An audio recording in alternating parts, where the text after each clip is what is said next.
Amém, queridos? E é isso, amados, vamos aqui compartilhar um pouquinho da palavra. Eu quero que você abra sua Bíblia em 1 Tessalonicenses, capítulo 1. Esse texto, e com o tema parecido, né? Nós estávamos lá em Aracaju, lá em Salgado, e todos os dias que nós estávamos lá com os missionários que estiveram lá conosco, todos os dias nós tínhamos uma devocional antes da gente sair. E nós começamos a ler o livro de Colossenses, e todos os dias a gente lia um capítulo, até que nós chegamos em Tessalonicenses, ficamos lá e não saímos sem fazer isso. Mesmo se nós fizéssemos alguma coisa diferente naquele dia, o nosso devocional a gente fazia. E foi muito bom, porque Deus falou muito com a gente. E foi tão interessante, porque o que nós estávamos fazendo lá tinha muito a ver com o que a gente lia naqueles dias. Foi tão interessante que quando comecei, no primeiro dia do devocional, eu sugeri que nós lêssemos Atos.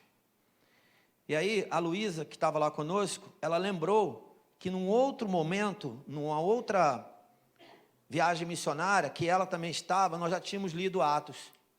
Aí ela, né, eles são bem espontâneos, imediatamente ela falou: pastor, nós já lemos Atos, não podemos ler outro não? Aí eu falei: podemos, qual o problema? Não tem problema não, né? A Bíblia toda é boa. Qual que você sugere então? Aí ela falou: vamos ler Colossenses. Eu falei: então tá bom, então vamos ler Colossenses. E foi assim, é dessa maneira que Deus fala, nessa simplicidade, amém? Deus falou muito com a gente. Eu preguei lá na igreja, no sábado, que era a igreja, coincidentemente, estava fazendo aniversário. E teve o culto sexta, sábado e domingo, que era um culto do aniversário da igreja. E quando eu estava lá, uns dias antes de ir para lá, o pastor falou para mim: ah, pastor, tu pode pregar no sábado, no aniversário da igreja? Eu falei: tá bom. Só que, queridos, eu confesso para vocês que eu deixei para que a mensagem que eu fosse pregar, eu tivesse ela lá. Foi isso que eu coloquei no meu coração. E nesses dias de devocional, quando nós estávamos em 1 Tessalonicenses, capítulo 1, que nós lemos ele todo, Deus falou muito comigo com relação a esse trecho que a gente vai ler. Nós vamos ler até o verso 10, mas antes, primeiro vamos ler até o verso 7. E fala exatamente sobre o contexto. É Paulo escrevendo uma carta para a igreja de Tessalonicenses, que era uma igreja em Tessalônica, lá tinha uma igreja, e Paulo, Silvano e Timóteo, que Silvano também você pode chamar de Silas, estavam ali juntos, e eles eram aqueles que estavam escrevendo para esta igreja. Eles escrevem falando basicamente, o livro de Tessalonicenses, a carta aos Tessalonicenses, que é assim que a gente chama, basicamente ela tem 3 contextos, ela tem 3 conteúdos para aquela igreja. Um dos conteúdos é exatamente o que nós vamos falar, que era mostrar para a igreja que o que elas estavam fazendo, que o caminho que elas estavam seguindo era o caminho certo, que aquele caminho glorificava a Deus e que alegrava o coração deles, que estavam escrevendo para aquela igreja, mas que também eles ficassem firmes, eles não se desviassem, amém, igreja? Eles estavam fazendo um caminho que era bom, que era agradável aos olhos de Deus, agradava a Paulo, Silas, ou Silvano e Timóteo, mas que também eles alertavam: olha, cuidado, não saiam desse caminho, fiquem aí, continuem firmes, cuidado com as tribulações, para não afastar vocês desse caminho, daquilo que vocês estão construindo. E tem mais outros 2 contextos que eu não vou falar, mas que era basicamente o que Paulo escreveu para Tessalonicenses. Então, aqui no capítulo 1, no verso 1, nós vamos ler aqui até o verso 7. Diz assim: Paulo, Silvano e Timóteo, a igreja dos Tessalonicenses, em Deus Pai e no Senhor Jesus Cristo. Amém? A vocês, graça e paz da parte de Deus e nosso Senhor Jesus Cristo. Verso 2: sempre damos graças a Deus por todos vocês, mencionando-os em nossas orações. Lembramos continuamente diante de nosso Deus e Pai o que vocês têm demonstrado. 2 pontos. E aí o que eles têm demonstrado? O trabalho que resulta da fé, o esforço motivado pelo amor e a perseverança proveniente da esperança em nosso Senhor Jesus Cristo. Amém? Verso 4. Sabemos, irmãos amados de Deus, que Ele os escolheu, porque o nosso evangelho não chegou a vocês somente em palavra, mas também em poder, no Espírito Santo e em plena convicção. Vocês sabem como procedemos entre vocês em seu favor. Verso 6. De fato, vocês se tornaram nossos imitadores e do Senhor. Vou repetir o verso 6, o início, né?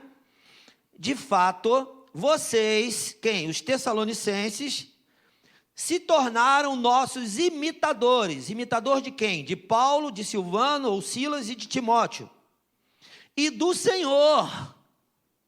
Glória a Deus por isso. Pois apesar de muito sofrimento, receberam a palavra com alegria que vem do Espírito Santo. Verso 7. Assim, tornaram-se, fale comigo, igreja, tornaram-se. Isso prova que eles não eram. Eles tinham uma outra forma, mas agora eles tornaram-se, eles adquiriram uma nova forma. E essa nova forma fez deles um modelo. Fale comigo, modelo. É o que está aqui. Modelo. Então, assim tornaram-se modelo. Para quem? Para todos os crentes que estão na Macedônia e na Acaia. Amém, queridos? Isso arde no meu coração assim, intensamente, queridos, porque eu acredito que a igreja, que somos nós, ela pode transformar a nossa sociedade. Amém? A igreja, que somos nós, eu e você, nós podemos, como igreja de Cristo, não como indivíduos somente, mas como igreja de Cristo, podemos transformar uma sociedade que está destruída e tornar essa sociedade um modelo. Amém? Quantos querem que o Rio de Janeiro seja um modelo para o Brasil? Vamos um pouquinho mais longe, para o mundo. Não é verdade? Nós sabemos que o nosso Rio de Janeiro, ele é um modelo. Preste bem atenção no que eu vou te falar. Modelo de quê? De que o nosso Rio de Janeiro é modelo? Ponto 1. Ele é modelo de carnaval? Ponto 2. Tem modelos bons? Tem. Mas infelizmente os ruins têm se destacado mais. Não é verdade? Infelizmente. Até porque é uma tendência do homem destacar mais aquilo que é ruim. Para nós que não queremos esse tipo de prática, se torna ruim. Mas eu estou falando agora macro, de forma macro. Lá fora, o Brasil, especialmente o Rio de Janeiro, o Brasil, conhecido como um país corrupto e violento. O Rio de Janeiro, conhecido como um estado onde tem o carnaval, corrupção também, violento, tem até gente boa. Que dificuldade é tornar alguma coisa que é ruim um modelo? E se é um modelo, nós não falamos, nós não queremos uma coisa ruim para as nossas vidas. Sim ou não? Nós não queremos. Então, quando nós falamos de modelo, quando Paulo fala aqui de modelo, que a igreja, aquela igreja que tinha aquelas 3 características que nós vamos destacar. Quando ele fala de modelo, e quando ele chega na palavra modelo, antes ele falou uma outra palavrinha, não sei se você lembra, que é imitadores, ok?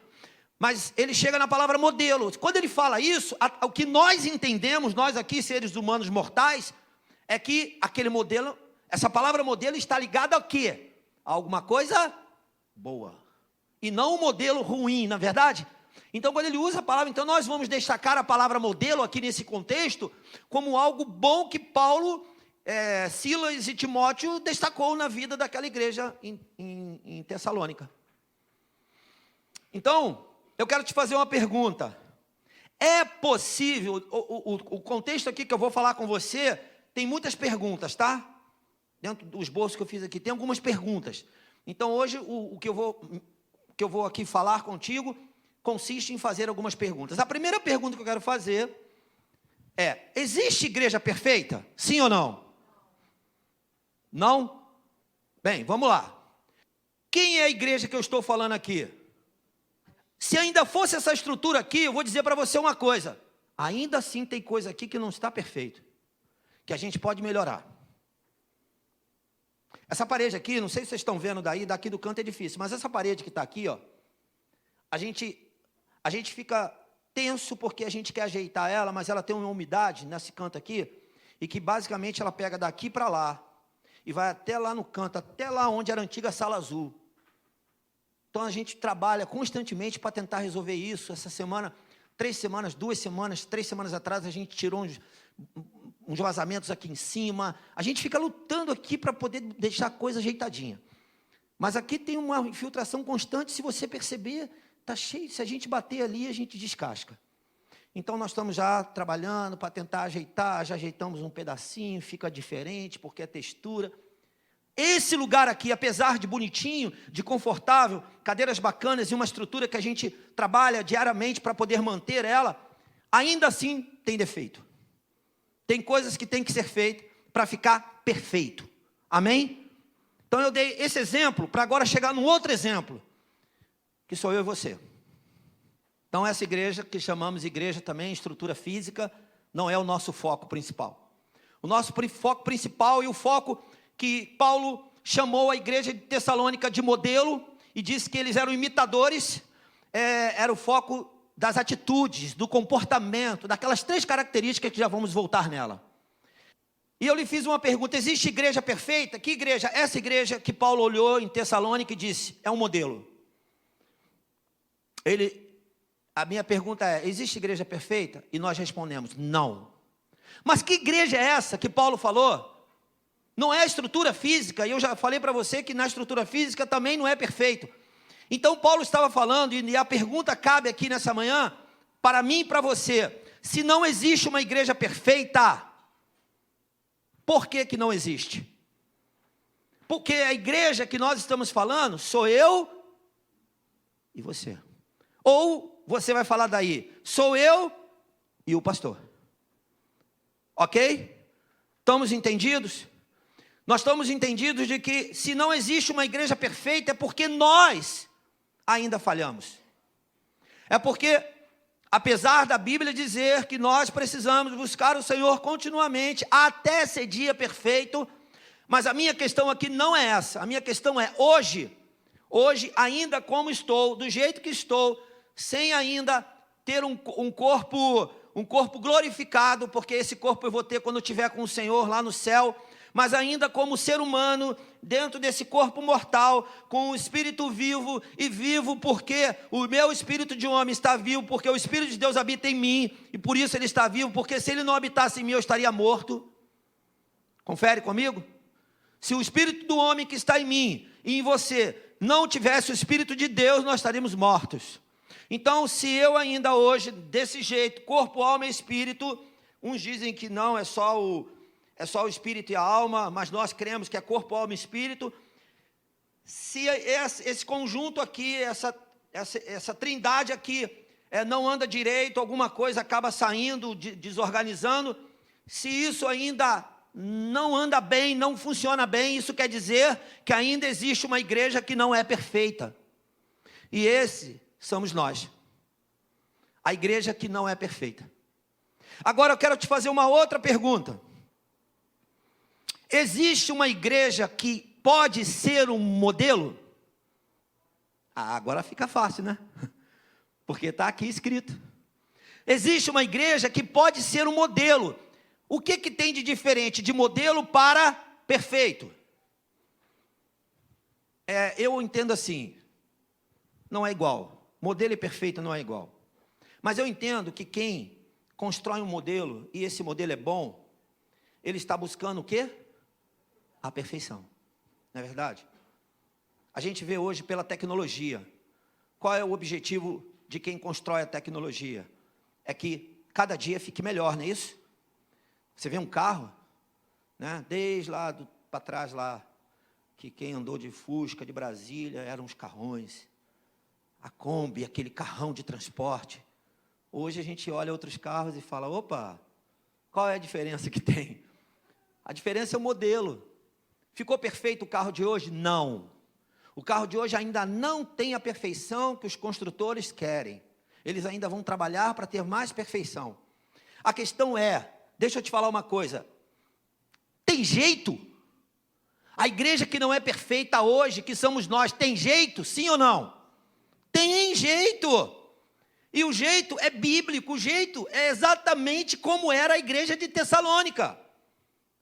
A primeira coisa que eu quero destacar aqui é no verso 6. De fato, vocês se tornaram o quê? Nossos imitadores. Imitadores. Você precisa pegar essa palavra e colocá-la exatamente dentro do contexto que ela é. Um imitador é alguém que imita alguma coisa. Não é diferente disso. É bem redundante mesmo. Um imitador é quem imita alguma coisa. Se a pessoa está imitando alguma coisa, ela está fazendo alguma coisa diferente daquilo que é o modelo para ela? Não. Se ela está imitando alguém. Se ela está imitando alguém que é um modelo para ela, que é uma referência. Por isso que os tessalonicenses chegaram a um modelo. Porque se eles não se tornam imitadores, eles não chegam ao modelo.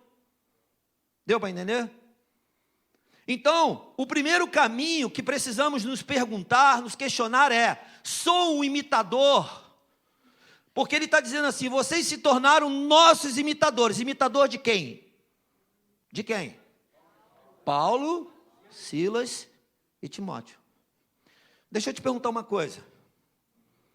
Você, por acaso, hoje, nesse domingo, quem é o modelo que você imita? Esquece o Senhor, tá? Não chegamos ainda lá, não. Porque Paulo olha para essa igreja e fala, vocês, tessalonicenses, se tornaram nossos imitadores. Queridos, é ter muita coragem. É ter muita coragem. Porque se você é um modelo de Cristo, agora você vira para o outro e fala no olho do outro assim, você é meu imitador. Mas Paulo, você é imitador de Cristo. Como que eu sou teu imitador? Você é meu imitador. Você imita exatamente o que eu imito de Cristo. É muita coragem de Paulo, Silvano e Timóteo. Dizer para esta igreja, uma igreja de pessoas normais como eu e você, que nós... Paulo entrou aqui hoje. Ele entrou aqui hoje, certamente, quando ele entrar, eu vou dizer para ele, apóstolo Paulo, o microfone é teu, fique à vontade. Porque a autoridade que ele tem. E eu vou dar o microfone para ele e eu vou me sentar ali, do lado da minha amada esposa. E Paulo vai pegar o microfone e vai dizer para nós, olha, igreja dos tijucanos, vocês se tornaram nossos imitadores. Eu não sei como é que é isso para a gente. Eu não sei, às vezes a gente sai um pouco da dimensão, a gente fica muito com o pé no chão. Preste bem atenção. Alguém, na face da terra, virou para você, e falou para você, você se tornou imitador de Cristo. Você está fazer exatamente como Cristo faz. E por isso agora você é um modelo para o teu vizinho.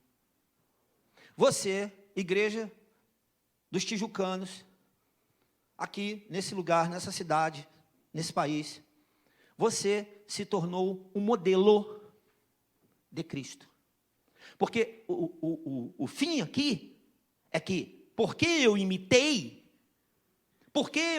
as características de Paulo, de Silvano, de Timóteo, homens naturais dessa terra, homens que pecaram, homens que falharam, homens que tiveram dificuldades, homens que venceram, que conquistaram, enfim, homens como eu e você, eles dizem para aquela igreja, como diz para mim e para você nessa manhã, olha, vocês se tornaram imitadores, e por isso, são um modelo de Cristo para a Tijuca. Meu filho essa semana foi roubado com uma faca. O cara com uma faca deu uma chave de braço nele com a faca e levou o celular dele. E saiu correndo e foi embora. E ele foi para casa. Triste, é óbvio, né? Chateado. Mas sabe o que eu quero destacar? É que em momento nenhum eu vi o meu filho murmurando, dizendo assim, Senhor, mata aquele marginal. Senhor, estrangula aquele... Que é o que a gente faz, né? Naturalmente, é o que surge da gente. E eu fiquei olhando, não falei isso lá em casa, não falei para ele, não falei para minha esposa. Estou falando agora aqui de forma macro. Porque às vezes a gente pensa que numa hora dessa nós não podemos glorificar a Cristo, né? Mas podemos sim. Ao invés da gente amaldiçoar pessoas como essas, que já estão amaldiçoadas, a gente pode até nem abrir as nossas bocas e dizer, seja abençoado onde você estiver agora. Mas a gente não acumula mais sujeira na vida delas, liberando palavras de maldição sobre a vida delas. Isso é começar a ser o imitador de Cristo.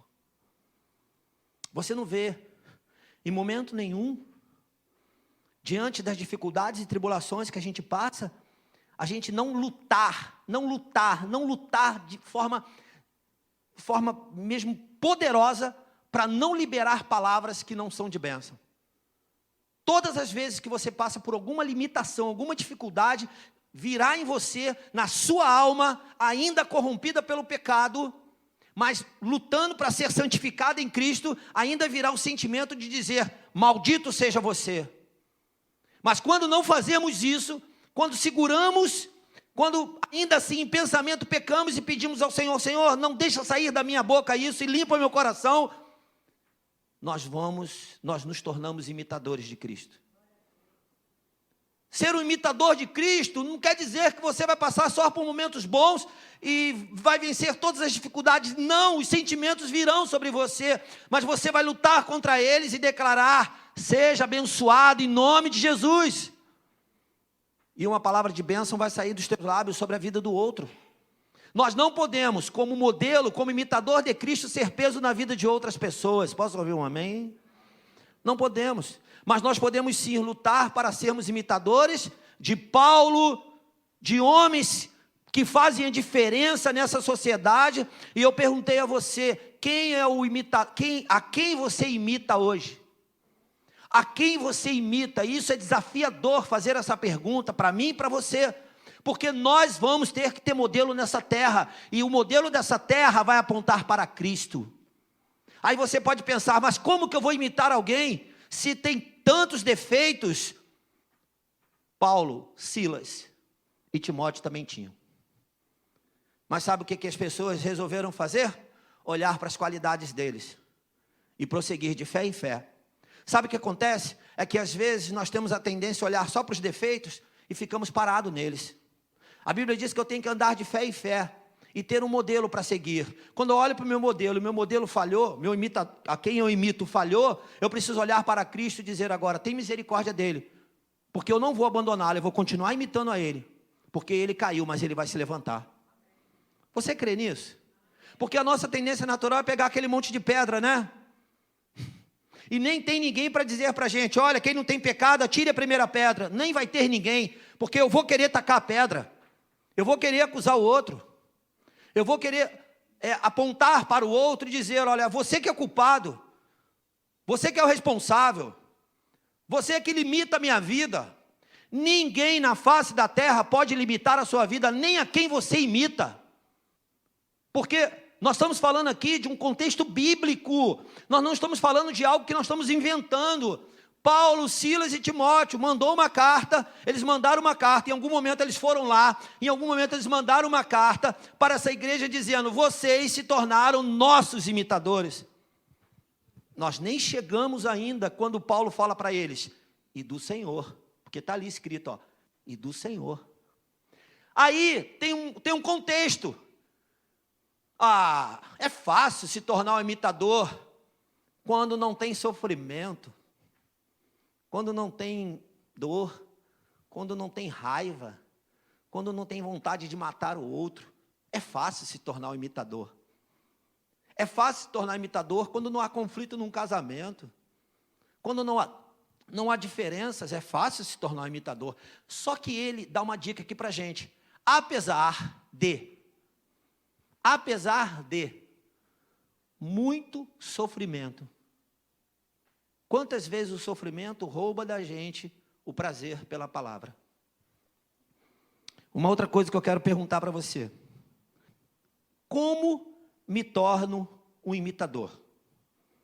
No verso 6, a parte B dele, diz o seguinte. Eles se tornaram imitadores desses 3 homens e do Senhor, apesar de muito sofrimento. Mas, na verdade, por que eles se tornaram imitadores? Porque de baixo para cima, o que a gente aprende aqui eles receberam a palavra com alegria que vem da onde? Então, qual é a diferença na vida desses homens? O que fez a diferença na vida deles, dessa igreja? O que faz a diferença na vida de uma igreja?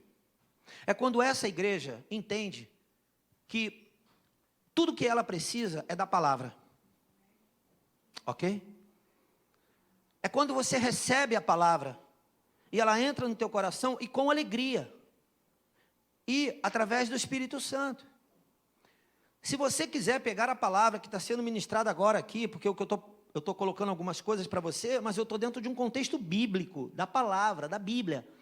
Se você quiser pegar essa palavra somente no contexto natural, ficar olhando para mim, ficar olhando para os meus defeitos, para as minhas qualidades, e ficar julgando a palavra por aquilo que eu sou, eu confesso para você que eu me esforço para ser o melhor possível. Todos os dias eu oro e busco a Deus e me esforço e tento ser um marido melhor, um pai melhor, um pastor melhor, um amigo melhor, um aluno melhor, um filho melhor, enfim, todas essas coisas que nós sabemos. Eu vou lutando para isso. Eu estou falando isso para você porque é o que eu faço. Estou falando da minha intimidade contigo, que é o que eu faço, me esforçando para ser melhor. Quando eu não consigo, eu fico calado, eu fico na minha. Eu sei que eu não vou conseguir agradar a todos, eu sei que eu não vou conseguir ser um modelo para todos, eu sei disso, eu não tenho dúvida disso, até porque passa pelo nível de exigência do outro. Mas a questão é, o que você está fazendo, o quanto você está lutando para ser um modelo de fato, para imitar alguém que já é um modelo e ser um modelo onde você está. Isso é uma luta constante, mas ainda assim, eu pregando aqui para você, você pode olhar para o contexto não espiritual, mas para o contexto natural, e aí a palavra que você vai receber, você não vai receber com alegria, você vai receber exatamente da maneira como você está hoje. Então, se você estiver mal, a palavra não vai mudar a sua vida, porque você está olhando no contexto natural e não no contexto do Espírito Santo. Se a palavra entrar em você pelo Espírito Santo, vai ser diferente da palavra que vai entrar quando eu falar. Vocês estão entendendo isso? Por isso que para ser um imitador, você precisa receber a palavra com alegria que vem do Espírito Santo. Eu separei até um outro texto aqui, que está em João 15, que é exatamente o que a gente leu agora na abertura do culto. Eu sou a videira verdadeira e meu pai é o agricultor. Todo ramo que estando em mim não dá fruto, ele corta. E todo aquele que dá fruto, ele poda, para que dê mais fruto ainda. Isso quer dizer, a nossa vida é para dar frutos. Por quê que nós vamos dar frutos? Verso 3. Vocês já estão limpos pelo quê? Pela palavra que lhes tenho falado. A palavra que era falada para esse grupo de pessoas era a palavra de Cristo. A palavra de Cristo é a palavra viva? É a palavra genuína? É a palavra rema? Aquela palavra que é a palavra? É. Então, se eles andassem com Cristo, eles estariam limpos. Limpos de quê? De toda sujeira. Você só limpa o que está sujo, o que já está limpo você não limpa. Você só limpa o que está sujo, amém, queridos? Você só está aqui hoje porque provavelmente ainda alguma coisa que precisa ser limpa no teu coração. Senão nós vamos estar no céu. Sabe por que eu e você não estamos no céu ainda? Não é porque você está esperando a sua casa nova, o seu casamento.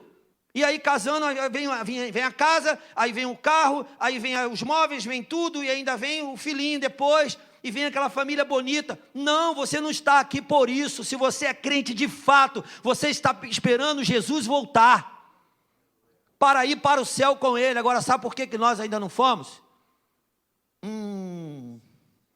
Porque nós ainda não somos merecedores do céu, queridos. Nós ainda temos um propósito nessa terra, porque quem já foi para o céu no Senhor, esse é merecedor do céu.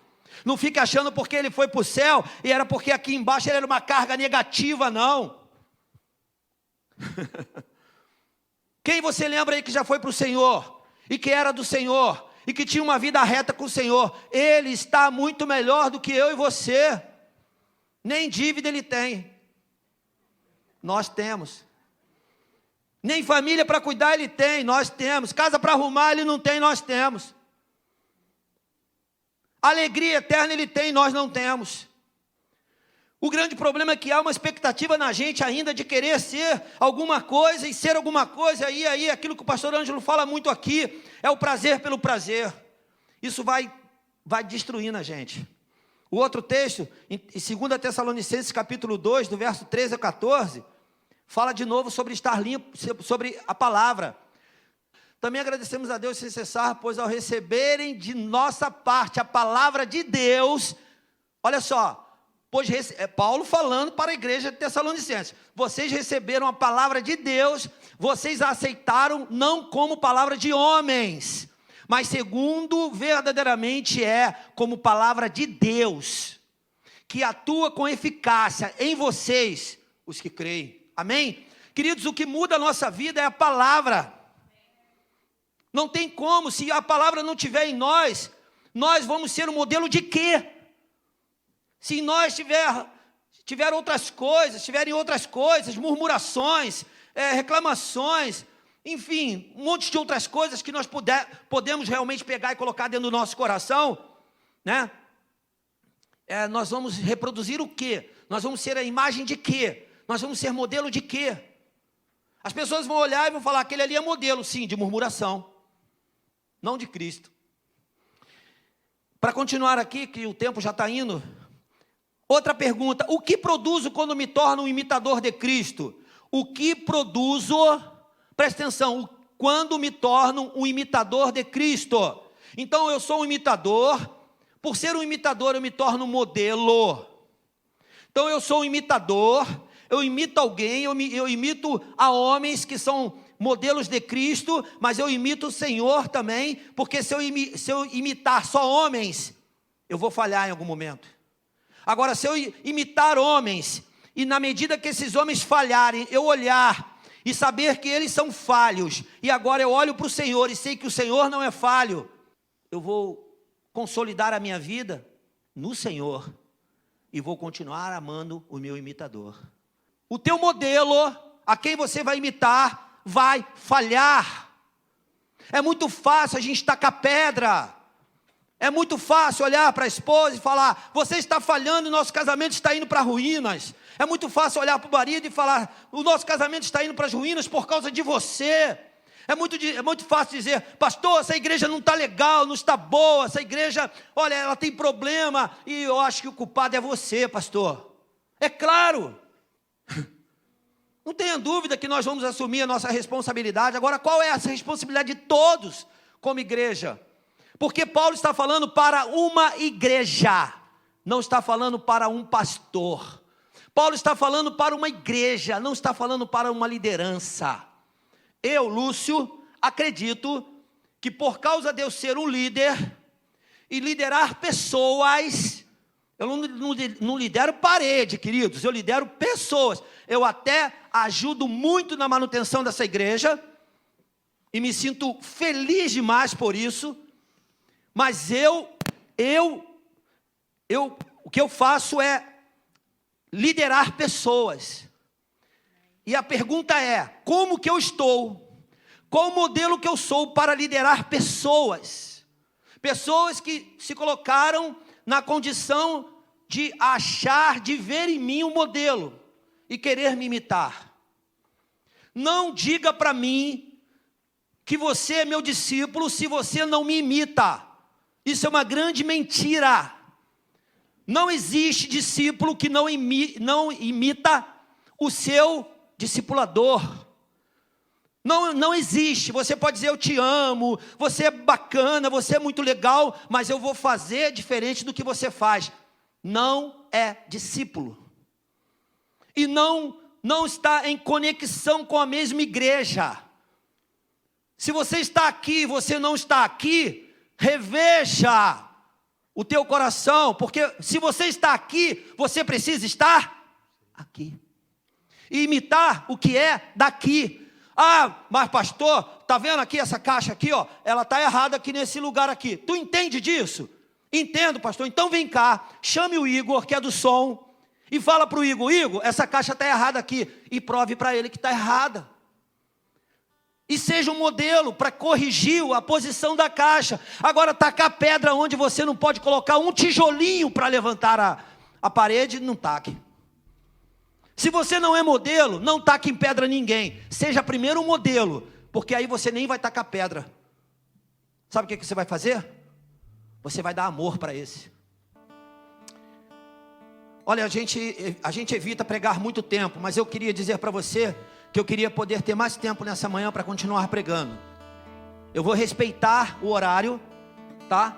Porque eu preciso respeitar você, mas... E a Bíblia diz que o Espírito de Deus está sujeito ao profeta, e é o que eu vou fazer. Contrariado, eu vou fazer, eu vou parar já, por causa do horário do homem, mas não seria a minha vontade. Eu quero deixar isso bem claro para vocês. Não é a minha vontade.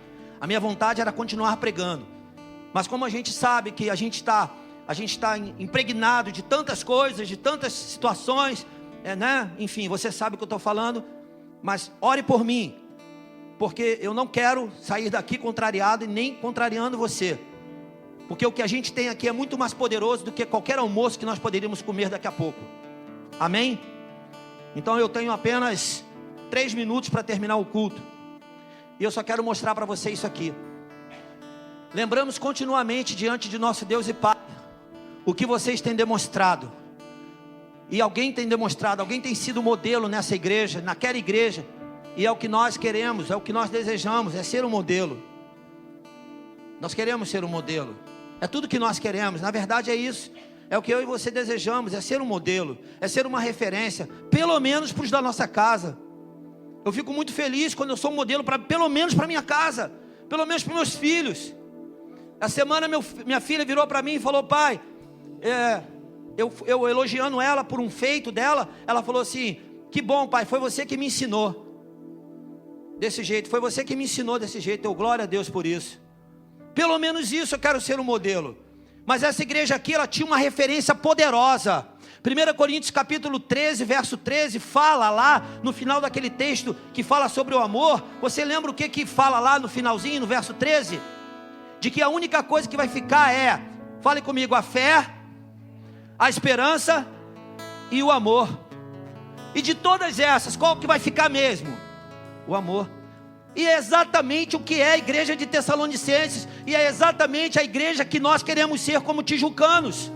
Uma igreja que o trabalho resulta da fé, que o esforço é motivado pelo amor, e que a perseverança é proveniente da esperança em nosso Senhor Jesus Cristo. Eu resolvi uma coisa aqui agora. Domingo que vem eu vou pregar de novo de manhã. Hoje à noite não, hoje à noite quem vai pregar é o Igor. E semana que vem quem vai pregar à noite é o Pablo, pastor Pablo, lá do Betel. Mas eu vou pregar esse domingo que vem de manhã de novo. E eu vou dar continuidade a essa mensagem. Pronto, está resolvido. Nós vamos embora felizes, né? Eu quero que você guarde no seu coração isso aqui. O trabalho que resulta da fé, o esforço motivado pelo amor, e a perseverança proveniente da esperança em nosso Senhor Jesus Cristo. A Bíblia diz claramente, deixa eu ver o texto aqui para não errar, que a esperança que temos, só existe uma. Fale comigo: Jesus Cristo. Ele é a nossa esperança. 1 Timóteo capítulo 1, verso 1 e Colossenses capítulo 1, verso 27 fala sobre isso. Paulo, apóstolo de Cristo Jesus, por ordem de Deus, nosso Salvador, e de Cristo Jesus, a nossa esperança. Volta lá naquele texto para mim, por favor, Narlete. 1 Tessalonicenses capítulo 1, verso 3. Guarde isso no teu coração. Pense nisso. Verso 3. Nós precisamos ser uma igreja que resulta da fé, o trabalho dela, que o esforço é motivado pelo amor e a perseverança proveniente da esperança em nosso Senhor Jesus Cristo, que é a nossa esperança. Então deixa eu já te dar uma dica aqui de algo que eu ia falar aqui intensamente. Sabe por quê? Que alguns desses fatores importantes para uma igreja ser uma igreja modelo não acontece. Uma das coisas, só vou falar uma, e que não vou falar nem da fé e nem da esperança por enquanto, mas eu vou falar do amor. Sabe por quê que o amor ainda não é a ferramenta principal no nosso meio? Por causa das nossas diferenças. Nós imprimimos diferenças uns com os outros e queremos que as nossas diferenças, elas prevaleçam sobre a vida do outro. Você entendeu o que eu falei? Quando o amor for genuíno e ele estiver acima das nossas diferenças, dos nossos valores morais, daquilo que nós achamos que é o modelo correto, sabe o que vai acontecer? Você vai saber semana que vem melhor. Mas nós vamos ser a igreja modelo para aqueles que não conhecem a Cristo, para aqueles que estão morrendo exatamente numa hora como essa. Agora, nesse exato momento, tem pessoas passeando no shopping, na praia, em suas casas dormindo porque tem que trabalhar amanhã, preparando para um almoço entre família, onde o argumento é zero, onde o pecado prevalece. Eles estão morrendo e nós estamos aqui aprendendo como ser uma igreja modelo para levar essa palavra para outros. Posso ouvir um amém? Sabe o que alimenta o crente? É quando ele prega o evangelho que ele recebeu. É isso que nos alimenta. Eu quero terminar, e eu estou terminando agora, falando para você uma frase, para você pensar. Essa frase eu iria falar no final da mensagem, e eu vou repeti-la semana que vem. Ela diz assim, preste bem atenção: o dia que morrermos como igreja de Cristo, o dia que nós morrermos como igreja de Cristo, como Cristo morreu. Então eu vou falar a frase na íntegra aqui. O dia que morrermos como Cristo morreu, compraremos a morte de quem precisa viver. Você entendeu a frase? Eu vou repetir. O dia que morrermos como Cristo morreu, compraremos como Cristo comprou, com a morte dele, nós que precisávamos viver. Mas pastor, Cristo não já morreu por nós? Já. E deu para nós a missão de levar a vida dele para outros. Sabe como é que você leva a vida para outro? É quando você morre para essa vida e vive para Cristo. Você vai lá com essa morte, a morte de Cristo e em Cristo, e compra a morte daquele que está na mão de Satanás. Essa é a igreja poderosa de Cristo.